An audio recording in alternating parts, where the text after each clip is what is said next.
Get out your markers for this super easy desert landscape. I will show you how to use Crayola washable markers, as well as my old set of Prismacolors. And first, I will show you in detail how to use my Blick Illustrator markers. There are tons of brands of markers out there, so you just use your favorite. If you love learning about art, hit that subscribe button so you never miss one of my weekly tutorials. I'm starting with my Blick Illustrator markers because they are brand new and still juicy. Blick Art Materials is the website I order a lot of my supplies for the classroom, and I was excited to get this set of markers as a Christmas gift from my parents. Yes, I'm 34 years old, still getting amazing art supplies for Christmas from my parents. So these Blick markers are alcohol-based, and they're comparable, I've heard, to Copics, if I'm saying that right. And I've never tried Copic markers, but I would really love to. So as you can see, I've organized my colors using a blend of violet all the way down to yellow. So a desert sunset is the vibe I'm going for. I'm starting with my violet. Now I was on the fence about using it or not because when I did my practice, the violet is really dark and it didn't blend as well into the plum, which is the color I'm applying next. So you can see these colors are really rich, they're really vibrant, and they are alcohol based, so they will stain your clothes and they will definitely bleed through this paper. I'm actually using just like scrap computer paper. Typically, I would love to use Bristol paper if I were doing this not just for practice or for fun, but in the classroom, I have tons of this small computer paper, and that's totally what I would have my students use.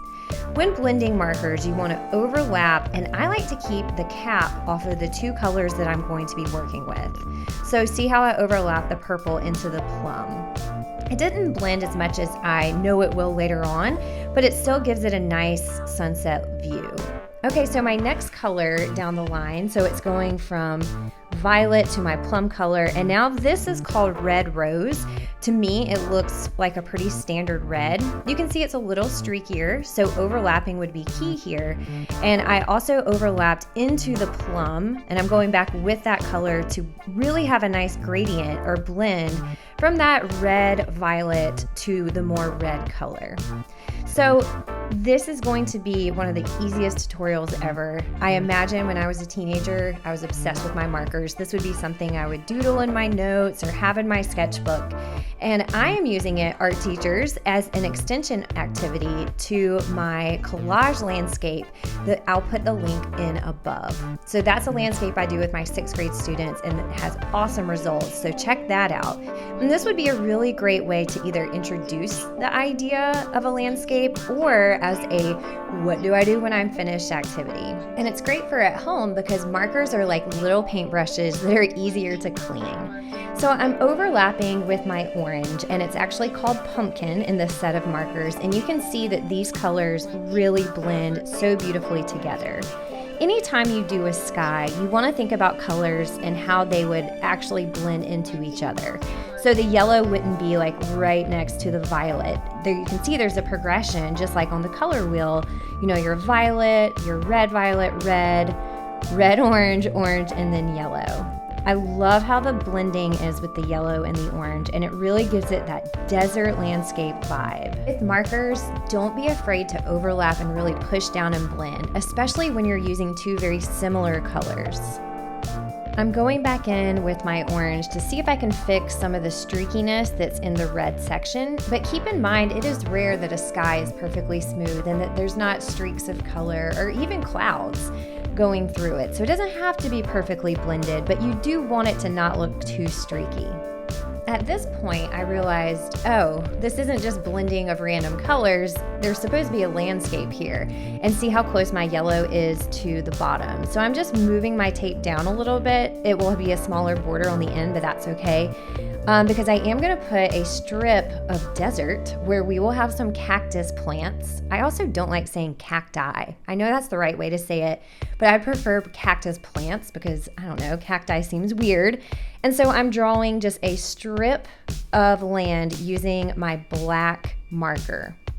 We're going to keep this landscape really simple, but it is important that you don't just go completely straight across. You want to give it a little bit of an angle, maybe a few bumps along the way so it looks like a real landscape and not just like, I don't know, like the landscape of Mars where you imagine just flatness everywhere. Even here in Oklahoma, we do have rolling hills.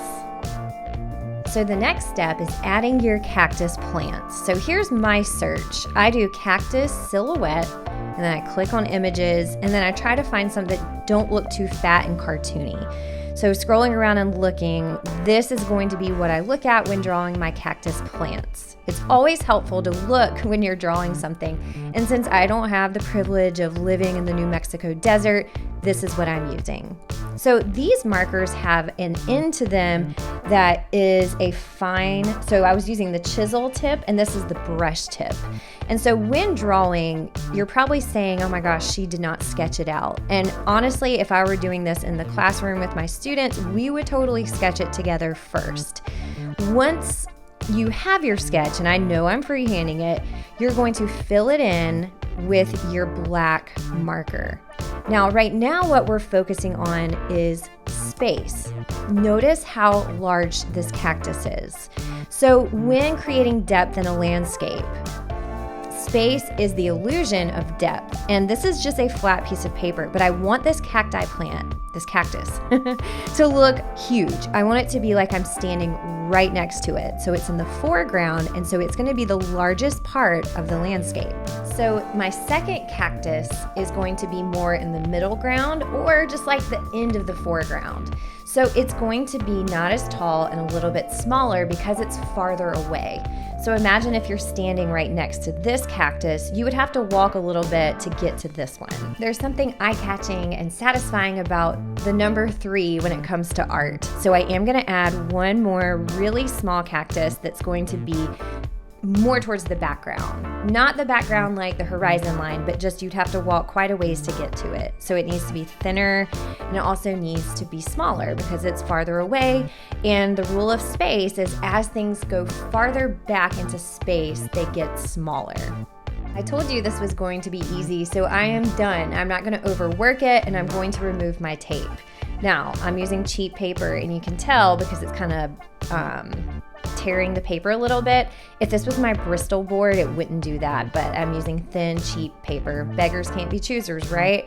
And you can see how nice that edge is. This would look really cool as a postcard, and I'm just really loving this effect. I love this artwork too because if you're new to landscapes, this really shows you how to create space and depth. Check out how it bled through, so make sure you don't do this directly on your dining room table or, put a piece of paper between your sketchbook pages. So here's round 1, my desert sunset landscape.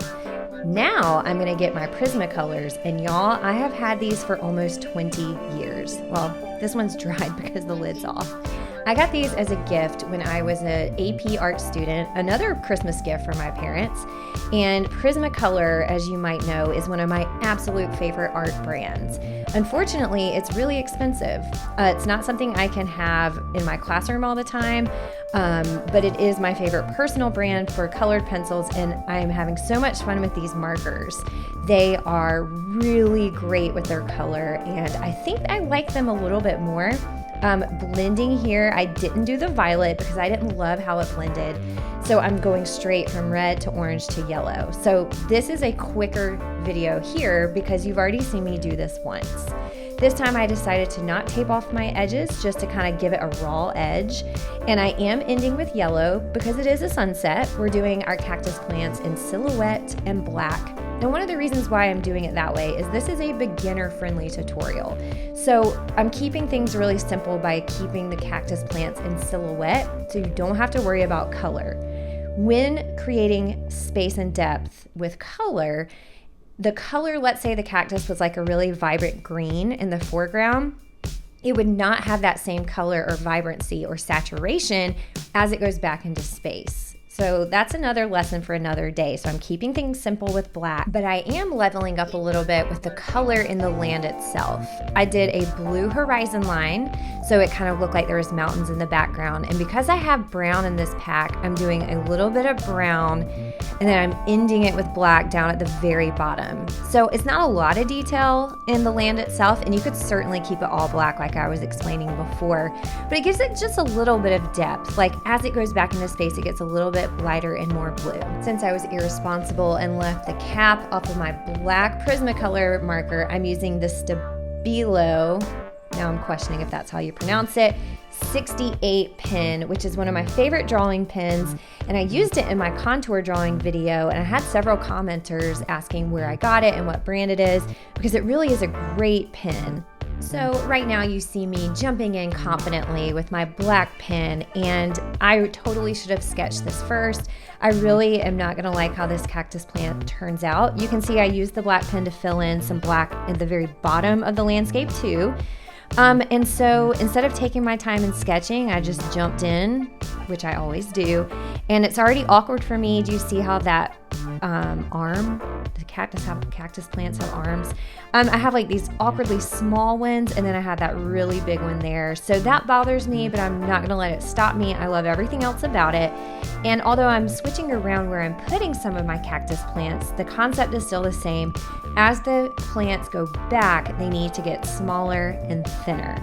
So this cactus plant I did first goes all the way off down to the bottom, and you can see me darkening and adding to the landscape. This has become quite a vertical landscape. It's really skinny, but I like that because it kind of mimics the vertical space that the cactus plant creates, and also who doesn't love a desert sunset? I mean, come on. So I'm going to call this one done, even though I'm not loving the actual plants themselves. And I'm going to end with Crayola. And I am doing Crayola because I don't like to be an elitist with art supplies. I think that you can get good results from cheaper brands. It doesn't always have to be the most expensive thing. Now, I will warn you, these Crayolas I used on clay last time I used them, so they have a really rough edge and they're not brand new. But I'm telling you, a brand new Crayola marker, you can get a really great, vibrant color. And I am mixing up my color scheme a little bit. It's similar. I mean, a sky can only be so many colors. You know, you wouldn't see green up there unless there's like some nuclear meltdown. So I'm doing blue to violet to pink. And all the violet and the pink didn't mix together all that well, so I'm going back in with my red. Please don't judge the rough edges. Again, my markers are really worn because I used them on my clay sculpture. There's nothing quite like opening a brand new pack of markers. So I'm gonna stop with the pink. I'm not gonna add yellow. And you can see my black marker is almost completely dried out. So I'm going back with my Stabilo, I'm gonna say that confidently. I'm going back with my Stabilo to add my black landscape. And you can see I'm not gonna do, since my colors are kind of off, I'm not gonna try and give it depth there.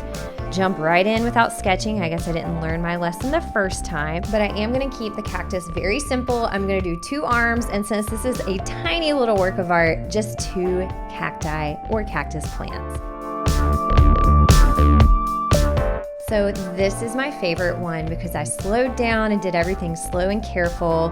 However, I think the Prismacolors are my favorite markers still. Thank you so much for sticking around and making art with me, and check out my website, thatartteacher.com, if you're interested in a deep dive in all of my lesson plans and student work examples.